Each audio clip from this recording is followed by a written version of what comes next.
अब हम शुरू करने जा रहे हैं अपना चैप्टर 10 वर्क एंड एनर्जी। ठीक है, अब जरा देखिए हमें क्या करना है इसमें।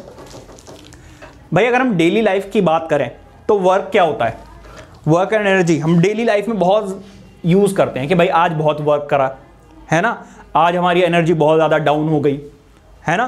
तो हम क्या समझते हैं कि भाई अगर कोई भी हमने एक्टिविटी की, चाहे वो फिजिकली या मेंटली, उसको हम क्या बोलते हैं, वर्क डन बोलते हैं। जैसे कि आप ट्यूशन में आए और ट्यूशन में पढ़े और आपको लगा आपका वर्क डन हो गया, काम हो गया, काम होने को ही हम क्या बोलते हैं, वर्क डन। लेकिन साइंटिफिक लैंग्वेज थोड़ी सी अलग है। जो फिजिक्स में वर्क डन का मतलब है वो थोड़ा सा अलग है। ठीक है, और क्या होगा वो हम समझेंगे। पहले वर्क से स्टार्ट करते हैं, फिर हम जाएंगे एनर्जी पर। ठीक है, जरा ध्यान दीजिएगा। In our day to day life we talk about terms work, energy and power. है जैसे बोलते हैं ना भाई ये बंदा बड़ा पावरफुल है, तो पावर का यूज कर लिया, लेकिन अभी हमें मतलब नहीं पता है कि एक्चुअल में पावर होती क्या है। जी कुछ पूछना चाह रहे हो? सर अगर डिस्टर्ब ना हो तो मैं केमिस्ट्री की बुक नहीं लाया क्योंकि मेरे को लगा तो फिजिक्स का चैप्टर पढ़ लो। ठीक है, अब जरा ध्यान दीजिए। We usually say that the following things we are doing work. भाई डेली लाइफ में हम कई बार बोलते हैं हम काम कर रहे हैं, है ना। हिंदी में बोलो तो हम काम कर रहे हैं, भाई इंग्लिश में बोलो तो वी आर डूइंग वर्क। तो वर्क ये वाला और ये वाला कंप्लीटली डिफरेंट होगा। कैसे होगा अभी आपको समझ में आ जाएगा, जरा ध्यान दीजिएगा। और कहां पे यूज करते हैं, जैसे हम बोलते हैं we need energy to do work, तो यहां पे हमने किसका यूज कर लिया, एनर्जी वर्ड का यूज कर लिया।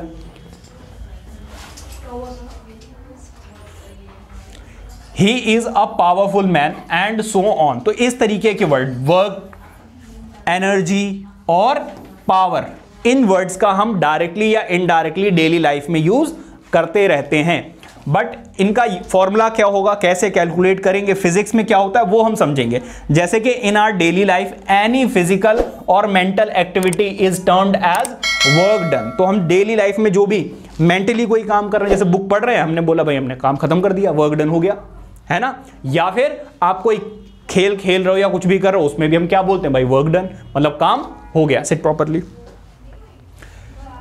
बट फिजिक्स में वर्क डन कंप्लीटली डिफरेंट होगा। However in physics the meaning of work is entirely different. और वो क्या होगी अभी आपको समझ में आ जाएगा। पहले ये पॉइंट पढ़िए, उसके बाद आएंगे डायरेक्टली फॉर्मूले पे और work done. In this chapter we shall discuss the difference between the term work used in our daily life and the term work defined in physics. तो बेसिकली अब जो हम करने जा रहे हैं कि वर्क का हमारी डेली लाइफ में क्या मतलब है और फिजिक्स में क्या मतलब है वो हम समझने जा रहे हैं। ठीक है, पहले जरा समझिए, पहले कुछ एग्जांपल्स लेते हैं और समझते हैं। मैं आपको पहले सिंपल लैंग्वेज में समझा देता हूं कि वर्क डन एक्चुअल में कहेंगे किसको, और फिर हम ये सारे एग्जांपल्स पढ़ेंगे और फिर समझेंगे कि ये फिजिक्स के अकॉर्डिंग वर्क डन है या नहीं है। भाई मैंने मान लीजिए कोई भी एक बॉक्स लिया और मैंने इस पे कुछ फोर्स लगाई। मान लीजिए ये वाला पॉइंट पहले यहां पर था, जब मैंने फोर्स लगाई तो ये बॉक्स क्या हो जाएगा, शिफ्ट हो जाएगा। किधर शिफ्ट हो जाएगा, इधर शिफ्ट हो जाएगा। ठीक है भाई, ये यहां पर आ जाएगा। तो हमने ये देखा कि जब मैंने फोर्स लगाई तो ये अपनी जगह से क्या हो गया, डिस्प्लेस हो गया। डिस्प्लेस हो गया या फिर हम ये कहेंगे कि इसके अंदर मोशन आ गया या एक जगह से दूसरी जगह शिफ्ट हो गया। जो डिस्टेंस ट्रेवल्ड होता है उसको हम किससे डिनोट करते हैं, एस से। ठीक है, सो वर्क डन क्या होता है, वर्क डन है जब किसी भी ऑब्जेक्ट पे फोर्स लगाया जाए और उसमें मोशन आ जाए या अपनी जगह से डिस्प्लेस हो जाए, कुछ डिस्टेंस कवर कर ले, उसको हम बोलेंगे वर्क डन इन फिजिक्स। क्या बात समझ में आ रही है? इसका फॉर्मूला क्या होता है, इसका फॉर्मूला भाई दो चीजें, फोर्स इनटू डिस्प्लेसमेंट। समझ में आ रही बात है नहीं? तो वर्क डन क्या होता है, work done is the product of force and displacement. Is that clear? अब जरा देखिए, वर्क डन को डिनोट करते हैं हम W से, फोर्स को डिनोट करते हैं F से और डिस्टेंस को डिनोट करते हैं S से। So this is the formula for your work done. क्या बात समझ में आ रही है? अब इसकी SI यूनिट की बात करते हैं। SI यूनिट ऑफ वर्क हमने पहले भी पढ़ी हुई है, ये होता है भाई जूल। क्या होता है, joule, which is usually denoted by capital J। क्या बात समझ में आ रही है? हाँ जी, तो ये होता है वर्क डन इन फिजिक्स। लेकिन हम काम कर रहे हैं भाई, बुक रखी हुई है, हमने उसे पढ़ लिया, हमारा काम खत्म हो गया, बोलते नहीं कि काम हो गया, वर्क डन। इसका मतलब वो वर्क अभी दिन। तो ये क्लियर हो गया भाई जूल क्या होता है, एनी प्रॉब्लम? अब जरा ध्यान दीजिए, अभी ये दोबारा से समझेंगे बस। अब आपको ये समझ में आ गया फिजिक्स में मतलब क्या। अब जैसे बुक रखी हुई है, मैंने उसको पढ़ा और बोल दिया मेरा काम हो गया। क्या मैंने बुक के ऊपर कोई फोर्स लगाई? नहीं लगाई। क्या वो बुक कहीं भी एक जगह से दूसरी जगह शिफ्ट हुई? नहीं हुई। तो फिजिक्स में इसको वर्क डन नहीं बोलेंगे, ठीक है?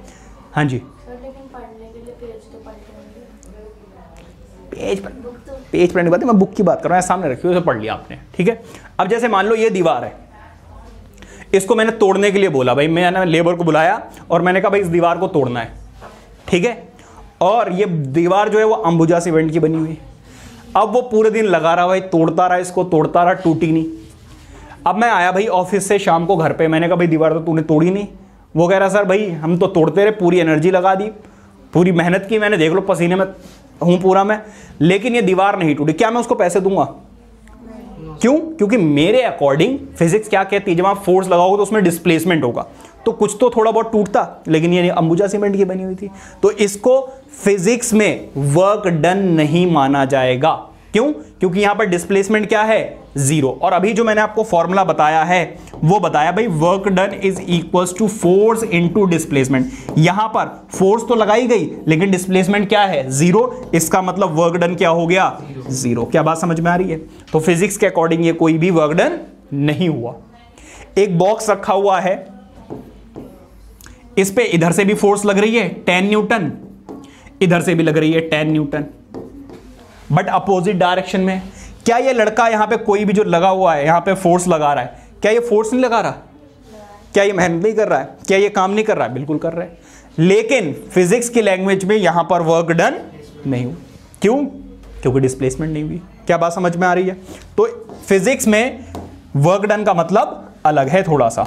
अब आ जाइए वर्क डन। हाँ जी सर, अगर वो कांस्टेंट स्पीड से जा रहे हैं और दोनों तरफ से 10 न्यूटन का फोर्स लग रहा है सर, वो मोशन में वैसे, तो फिर वर्क डन होगा?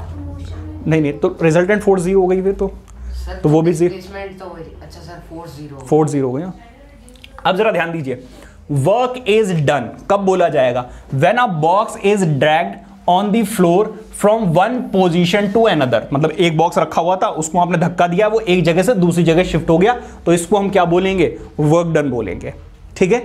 आगे देखिए जरा, in this case force is applied. पहली बात तो फोर्स अप्लाई की गई और उसके बाद बॉक्स जो है वो क्या कर गया? मूव कर गया on the box to drag it on the floor and box moves through a certain distance between one position to another. तो बॉक्स क्या हो गया? डिस्प्लेस भी हो गया। दोनों चीजें यहां पर हो रही हैं, फोर्स भी लग रही है और डिस्प्लेसमेंट भी हो रही है। इसका मतलब ये एक वर्क डन है। क्लियर हो गई बात या नहीं? Next, when we hit a football. भाई एक फुटबॉल यहां पे रखी हुई थी, मैंने इसको आके हिट किया। हिट करने का मतलब मैंने क्या लगाई? फोर्स। और जैसे ही आप इस पे फोर्स लगाओगे तो ऑब्वियसली ये बॉल यहां से यहां कहीं शिफ्ट हो जाएगी, तो ये डिस्प्लेस भी हो गई, इसके अंदर मोशन भी आ गया, एक जगह से दूसरी जगह शिफ्ट भी हो गई। इसका मतलब ये वर्क डन कहा जाएगा, ठीक है? वाई? देखिए जरा,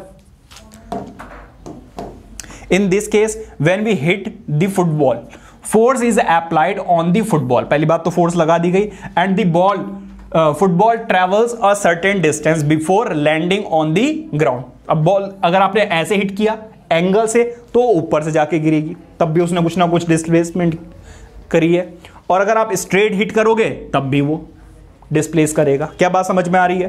तो ये दोनों ही केस क्या हैं? वर्क डन के हैं। थर्ड केस जरा देखिए, वर्क इज डन कब? When a box is lifted from the ground to some height. भाई बॉक्स रखा हुआ था, इसको उठाकर ऊपर ले आया, तो पहली बात तो मैंने फोर्स लगाई इसीलिए वो उठ के ऊपर आया, और वो नीचे से ऊपर शिफ्ट हो गया तो डिस्प्लेसमेंट भी हो गई। Are you getting my point? तो इसका मतलब ये भी वर्क डन है। So in this case force is applied on the box to lift it and box moves through a certain distance which is equal to height। इस case में जो displacement है वो क्या है? हाइट है। हमने कंडीशन क्या पढ़ी भाई? एक जगह से दूसरी जगह शिफ्ट होना चाहिए। अब वो हॉरिजॉन्टली हो या वर्टिकली हो उससे कोई दिक्कत नहीं है। क्लियर हो रही बात या नहीं? आगे देखिए जरा,